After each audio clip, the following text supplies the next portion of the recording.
use that at all. On the history, I would not recommend getting into the history. Hello. Mr. President? Yes? I have not told them it's a conference call. Do you want me to do so? The what? I have not told them that they're all going to be on with you. I will, You'll tell them. Yes, I will. I'll put them right on. Hello. Just a moment. Go ahead, please. Hello. This is the President. This is a conference call that I have set up. I asked the operator to get the three presidential candidates so that I might review for you a matter of the highest national importance and one which I know concerns you this morning. And I will make notes of this, a transcription of it, and you are at liberty to do likewise if you're prepared to do it. If not, you can take notes. If not, I will review it with you in more detail at a later date. Now, who is that speaking? Dick, is that you? Yeah, I'm on. Hubert, are you on? Sure. George, are you on? George? Hello, George. Hello, George. Tell the operator Wallace is not on. I think I will go on with you all. They told me they had all three connected. Yeah.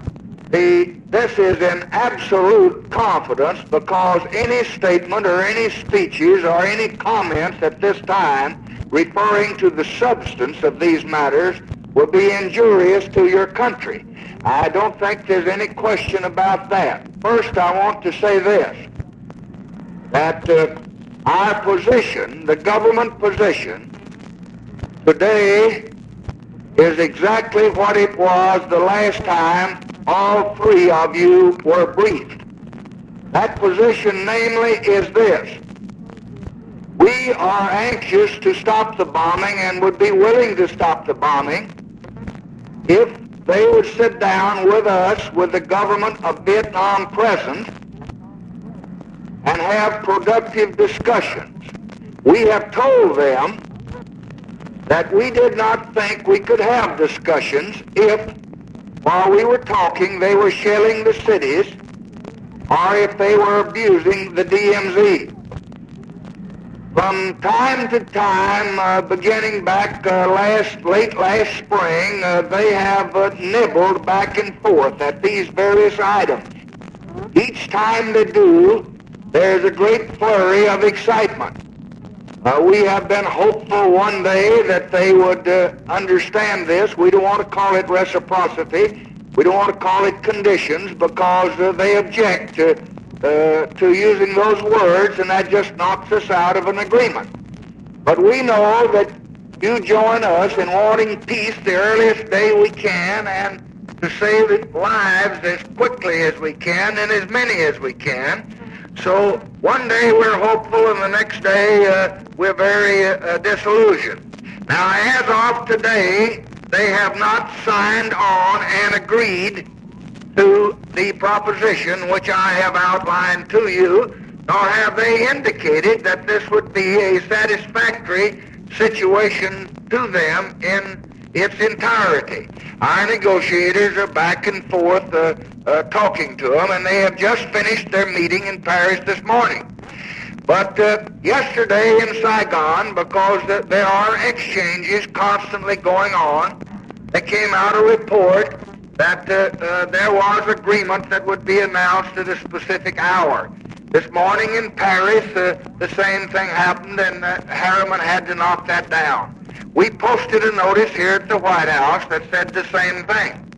Now, very frankly, we would hope that we could have a minimum of discussion in the newspapers about these conferences, because we're not going to get peace with public speeches, and we're not going to get peace through the newspapers. We can get it only when they understand that our position is a firm one and we're going to stay by it. And what y'all's position will be when you get to be president, I would hope you could announce then. Because we have really this kind of a situation.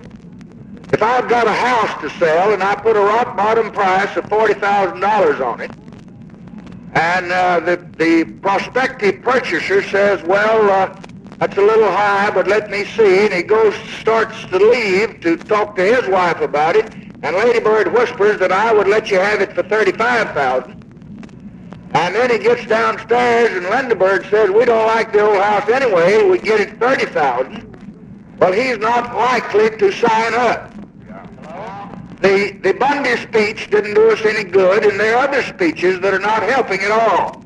Because these people, when they read one of these speeches and hear them, why, then they take off for Hanoi or they do something else.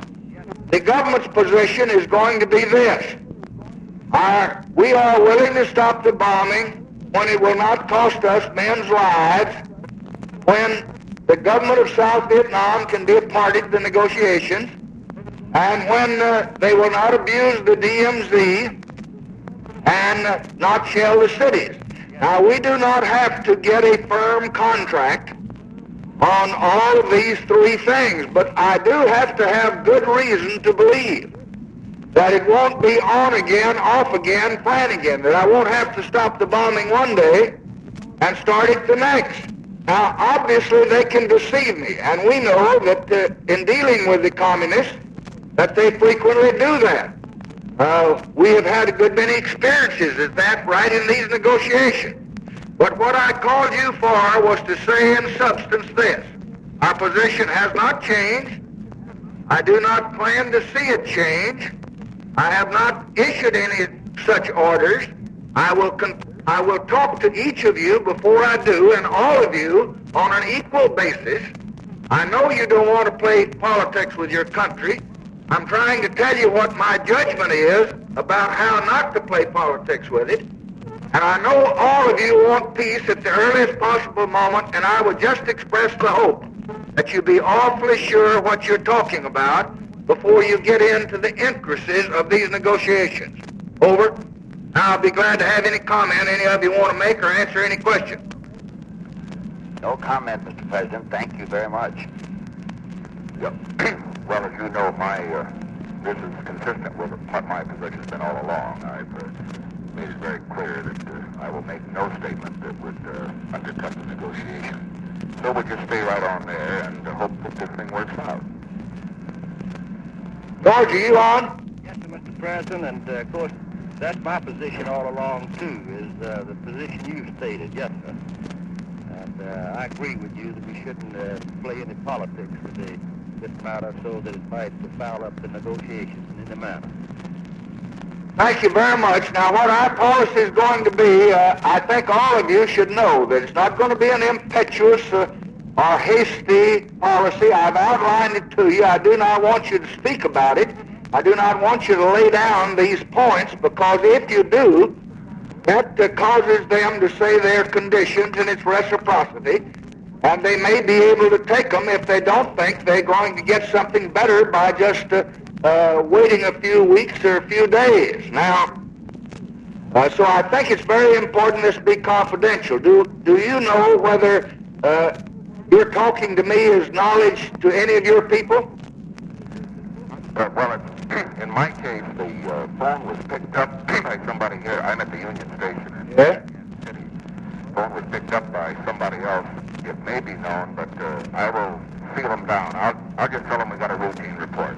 Okay, if anybody asks, we will not mention it here. If they ask us, we'll say that we stated the facts as we see them, namely that there has been no agreement between us, that we will constantly negotiate, and when there is, why, the candidates will be among the first informed. Now, I'm not going to agree to anything unless my advisors, the Secretary of State, Secretary of Defense, the Chairman of the Joint Chiefs, and all the Joint Chiefs themselves consider the matter and give me their best judgment.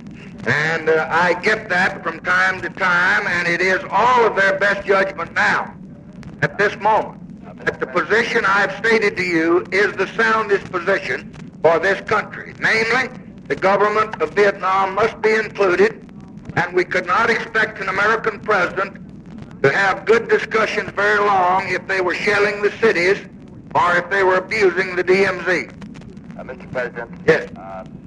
it's obvious that I'm here at a school and I'm all alone. There's nobody with me. No, they do not know that I've got a call from you, but I've been held up at a meeting, and that press is always very alert. I'm just simply, is it all right just simply to say that we've had our regular report? That's good. Well, I think what I'm very fearful of, I'm afraid if they think that we're doing this, that we'll put a seriousness on it What can we do? that we've justified. I think if you want to, I will just say that I called and the three of you, and I read to you the notice that Christian has posted here this morning, which I will now read to you. It in effect says that these reports are premature, that there's been no agreement, and that we're not signed on with them at all. Let me read it to you. The position of the United States with respect to Vietnam remains as set forth by the President and the Secretary of State. The position, you can write this down, the position of the United States with respect to Vietnam remains as set forth by the President and the Secretary of State. There has been no basic change in the situation. There has been no basic change in the situation. No breakthrough. All right. As you have always been advised, when there is anything to report, you will, of course, be informed promptly. Right. Now, I want to make this point to all of you candidates. First, I think you want to know what the situation is so you won't jeopardize it. Second, I don't want any one of the three of you to think that I'm going to give a preference to any person. When we know what is happening that is significant to you, I will call each one of you just as quickly as I can before I would issue any orders. I think I have that obligation to you for your responsibility. So don't think you're going to get tricked or deceived. Now, we will be negotiating. We might sign up in 5 minutes ago. My judgment is we won't. But this is our position. They have not accepted it. And I'm going on to January the 20th along this line. I don't say there won't be some modification or moderation. But in principle, this formula must be our government position as long as I'm here. Over? We got it. Is that clear to all of you? We'll maintain your proposition. And, Mr. Vice President, I'll see you tonight. Yes, sir. Thank you. At the Al Smith Dinner. So what time are you coming? I'll be there about, I'm flying in from Kansas City. I'll be there about 7:30. Are you coming in at the beginning of the dinner? Oh, yeah, I'll get there. You won't make it that early? Are you wearing a white tie? Oh, yeah. I gather. Okay. I gotta go home and put the damn thing on. Okay. All right, thank you. Bye-bye. Goodbye, George. President, Yes, George. you asked didn't want to know about this call. Now, the Secret Service didn't know about the Yes, call. that's all right. We won't say anything about it unless they quiz you. If they quiz you, the reporters, you say the President read us a memorandum which stated that the government position would remain as set forth by him in his public speeches, and there had been no change, the rumors to contrary, there had been no breakthrough, and that he wanted to inform me that of this fact because of the gossip, so I wouldn't be up in the dark, and that he would keep me informed if there's any action taken. Very good. Well, Mr. President, do you think continuing to talk about the matter of Vietnam is endangering the peace talks in any manner? Well, I think it's what you say, that what people say that does. I think that if they think that either Wallace or Humphrey or Nixon, if they can hold out 3 more weeks and get a little better deal, buy the house a little cheaper from y'all than can from me, they're going to wait. You know that much.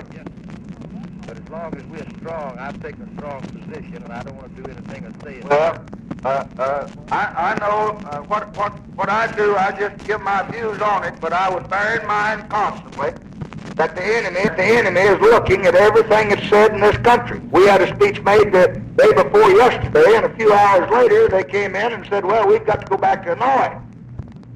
And they did.